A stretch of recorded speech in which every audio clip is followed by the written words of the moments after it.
responsabilidad. Es decir, asumen un compromiso y tienen una identificación con lo que están haciendo.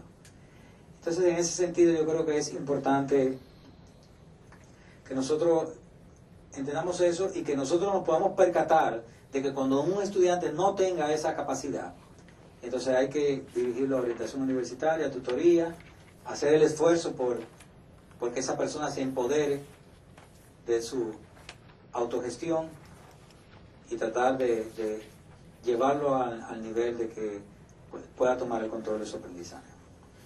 Entonces, en breve, quiero enunciarle cuáles son las teorías más destacadas. Yo les puse acá en el material que he impreso, tienen una tabla ahí donde están todas las teorías. Yo quiero simplemente priorizar aquellas que son más relevantes, porque a fin de cuentas lo importante no es que conozcamos todas las teorías, sino aquellas que han tenido más incidencia. Como le mencioné, tanto con Moore como con Wedemeyer, inició lo que se conoce como la primera generación. Esa era la generación o la era de la correspondencia. Evidentemente surge con los principios democráticos de darle acceso a la educación, surge también con el principio de que hay un distanciamiento donde no está presente el maestro con el profesor, pero sobre todo estos sistemas se apoyan en medios escritos, fundamentalmente utilizando folletines, textos, libros de actividades como los workbooks, por ejemplo. Se utilizaba ese tipo de recurso. Aquí lo importante es que siempre el aprendizaje se da del lado del estudiante, es decir, está totalmente en control del estudiante, tomar esos materiales, seguir las instrucciones y desarrollar esos ejes temáticos. Pero hay que reconocer evidentemente que hay un aspecto que implica el ritmo de aprendizaje del estudiante. Hay estudiantes que pueden mantener un ritmo acelerado para desarrollar las competencias que se requieren. Hay otros estudiantes que tienen algunas limitaciones para lograr eso. Necesitan más tiempo, necesitan quizás otras estrategias, pero sobre todo descansa del lado del estudiante el lograr la construcción de su conocimiento. A fin de cuentas, decía Wedemeyer que se basaba en un ideal social y democrático y en una filosofía educativa liberal, en la igualdad de oportunidades para acceder a la educación, superando las limitaciones geográficas, económicas y sociales. El plan era poder masificar y hacer llegar la educación. Esto generalmente fue exitoso en la educación media, para los jóvenes, por ejemplo, que tenían que hacer el bachillerato en su casa. Hoy día se utiliza mucho todavía en Estados Unidos, que los padres supervisan la formación de los estudiantes que hacen el bachillerato en su casa. Y con cursos técnicos, fue muy exitoso. Al igual que en esa corriente que Wedemeyer, Moore también plantea por su parte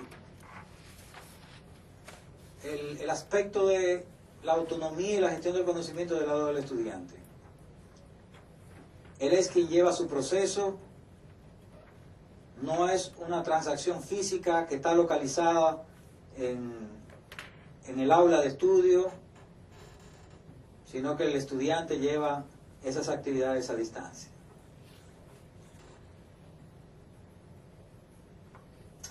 La segunda generación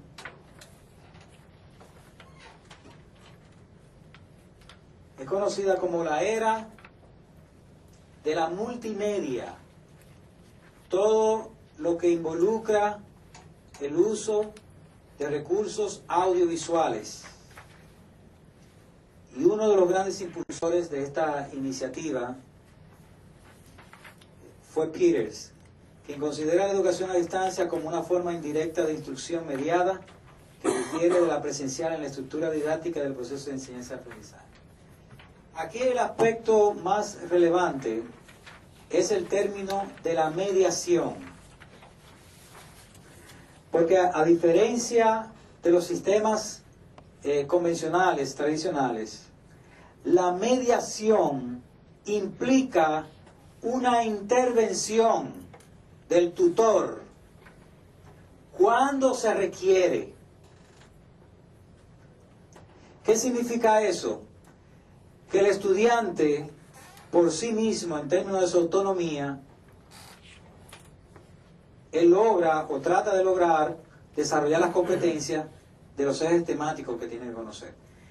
Pero cuando tiene dificultad, entonces en ese momento es que debe intervenir el mediador o el tutor en este caso. ¿Qué significa eso? Por ejemplo, si vemos un estudiante que tiene un problema con un algoritmo, por ejemplo, no sabe resolver la tarea.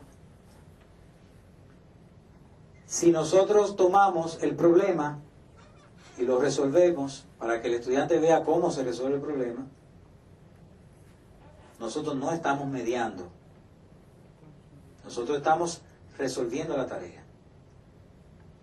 Pero si yo intervengo con el estudiante y le digo, mira, vamos a ver dónde tú tienes dificultad.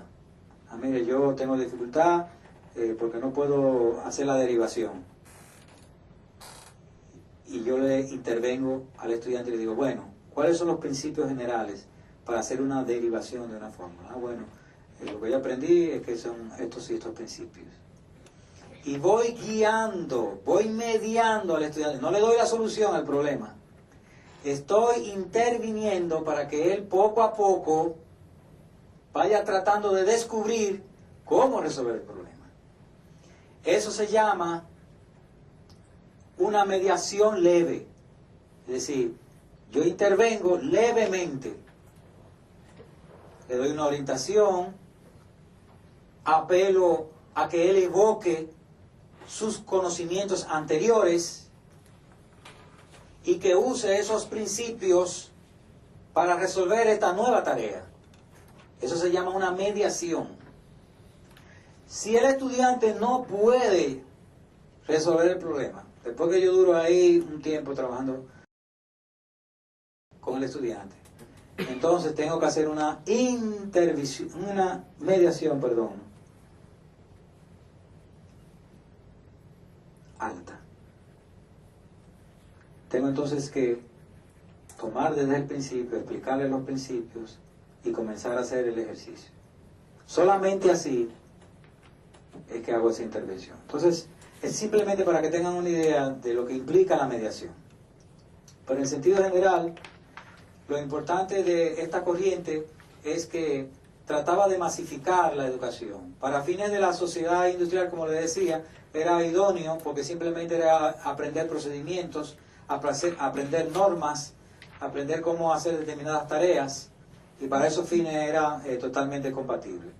Y aquí se utilizaron mucho los recursos de la radio, la televisión, los audios en cassette, los videocassettes, por ejemplo, se utilizaron todos esos recursos.